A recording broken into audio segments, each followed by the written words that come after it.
Friends मुझे भी आपको स्वागत करुच्ची दिव्य ब्लॉग्स चैनल को। आज आम आसचु मामाश्री सहित दहीबरा खाइबा को।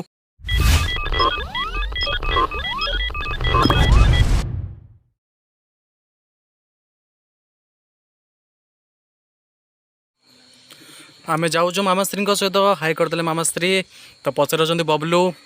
तो आम शुणुचु बौद्ध सहर गोटे जगह दहीबरा बहुत सस्तार मिलूँ और फेमस दहीबरा और सस्ता भी से बहुत टाउन अपेक्षा। चलो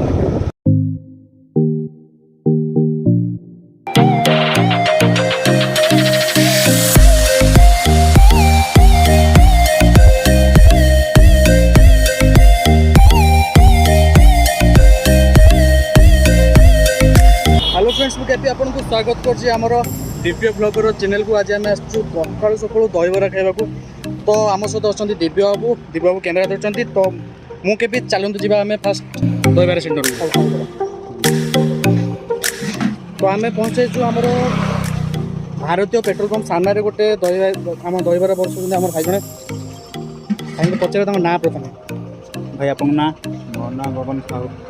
गगन साहू भाई ना हूँ गगन साहू। से आमर बौद्धर ब्रिज छक पाखे जो आरटीओ ऑफिस अच्छे आरटीओ ऑफिस पाखे से दहीबरा बसुँच। भाई प्लेट के रखुच्च प्लेट 20 टका रखुच्च। आ भाईर टेस्ट आम चाखा केमती कौन लगुच तार टेस्ट। आठ बहुत भिड़ हुए। आज संडे बोली रही जाए कि पाखे ये जगह बहुत हेवी मानने भिड़ रुए। तो देखा भाई केमी बनाऊँ दहीबरा।